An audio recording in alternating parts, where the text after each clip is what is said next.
ever told me a few years ago that we would ever read headlines like these in American newspapers, I would have called him crazy. Yet here we are, reading them. In the middle of the 20th century, in the United States of America, hundreds and hundreds of teenage boys and girls are becoming hopeless dope addicts every year. It's fantastic, it's unbelievable, and it's terrible, but it's true. The government maintains 2 hospitals just to treat drug addicts at Lexington, Kentucky, and Fort Worth, Texas. It used to be a rare thing for a juvenile to be admitted, but look at these recent figures. And remember, these are only confirmed addicts who have come to the attention of federal authorities. How many others are still only occasional users of marijuana or heroin, morphine, or in some cases sleeping pills? It's pretty hard to estimate. But there's one sure thing. Nobody is going to stay an occasional user very long. This is one game nobody beats. If you use narcotics, before long you'll have the habit, about the hardest in the world to break. And the dope addicts say, you're hooked. Well, how does one become hooked? The simplest way to answer that is to talk to someone who has had the experience. This is the home of Mr. and Mrs. Walter Howard. They just got their teenage daughter back after a 6-month nightmare that even Edgar Allan Poe couldn't have improved on. Mrs. Howard agrees to let us talk to her daughter, Phyllis, when we explain that we could use her case to help others avoid the same mistakes.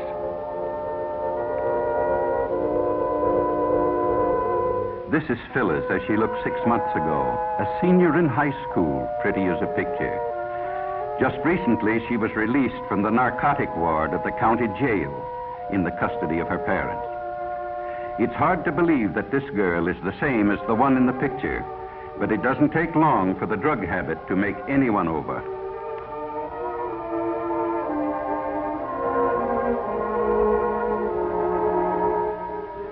Phyllis wasn't anxious to talk about her experiences with dope, but she could see how her story might be used to help others, and she began to talk.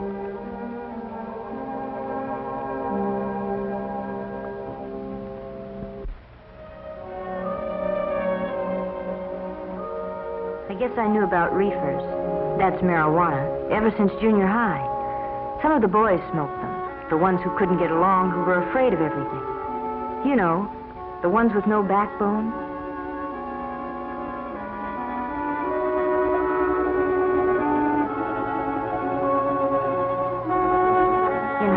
My girlfriend Ann and I went around with Jim and Bob. They both smoked pot. That's jive talk for marijuana. And after a while, Ann and I got so that we did too.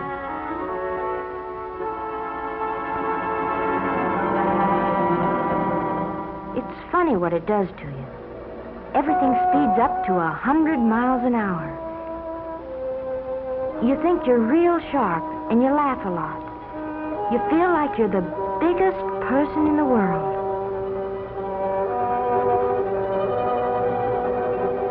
But I didn't feel so good when I came home high that night. My dad knew something was wrong, but he didn't know what. Mother was sure her daughter would never do anything bad. I'd been smoking pot for quite a while before I met Chuck. I guess he was what the newspapers call a peddler. He supplied the kids at school with whatever they wanted. Most of them used reefers like us, but some liked stronger things. There was something intriguing and different about Chuck. I guess I appealed to him in some way, too. Anyway, I found out later what it was about him. He had the heroin habit. He was hooked. Chuck and I started running around together, and one night he asked me up to his place. I knew by now he started peddling after he got the habit, so he could get H for himself. He needed a lot, because he had a big habit. You know something about hypes? They're like a disease. They don't like to see anybody not using the stuff just because they do. Chuck finally talked me into using heroin. He said it would make him feel better. So I tried it. But I was going to be smart. Just take it or leave it. Nothing was going to happen to me. But before I knew it, I was hooked. Bad. I had a heroin habit as big as Chuck. I hadn't been home in weeks.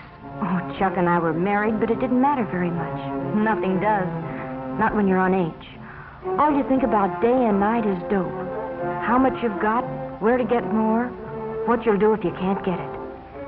And then they'd got Chuck. They had to eventually, I knew that, but it didn't matter much. Nothing did except H. All of a sudden it hit me. If Chuck had seen the cops coming, he might have got rid of our supply.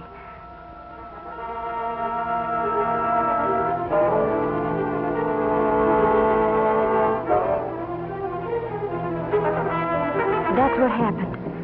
Chuck got rid of everything. Probably in the garbage disposal.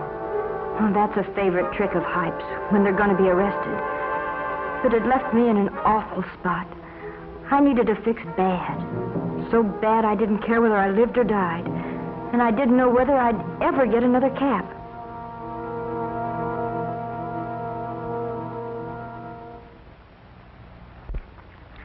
In the meantime, Phyllis's parents had nearly gone crazy. They hadn't seen or heard from their daughter in months. Mr. Howard checked every newspaper story that might by any remote chance have to do with Phyllis. But gradually their hopes died. They were almost convinced she was dead. But I wasn't dead. I tried once to kick off the habit, but I was too far gone. You know, the police say, find a heroin addict and you find a criminal, and that's just about it. If you're hooked bad, it costs about $30 a day for H. Boys get the money by stealing or swiping car parts, maybe by holdups. Girls take up street walking or do what I did, become peddlers themselves. When Chuck went to jail, I used his contacts and peddled dope myself. Sure, I knew it was wrong, but when you're hooked, you can't help yourself. They got me eventually, too, just like they did Chuck. And when I was arrested, I was almost glad. I told them I wanted help. I wanted to try and kick it off. It was horrible. 5 days, and I didn't care whether I lived or died. It feels like your skin is being torn right off you, and then you ache all over and get sick and you can't breathe. Your nose runs and you have a high fever, and then you pass out, but when you wake up, it starts all over again. 5 days. But I was lucky. I kicked it off, and I've never used dope since. Maybe what happened to me will keep it from happening to somebody else. Or I don't even want to talk about it. And all I hope is that someday I can forget it. Well, that's Phyllis's story. In the United States of America, 20th century. Unbelievable, isn't it, that such things can happen? Phyllis's case is typical. Most teenagers start off with marijuana. Then they decide to see if heroin has any kick. It does.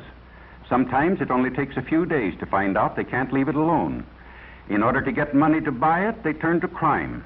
And that's the story. There are practically no happy endings when you fool with drugs.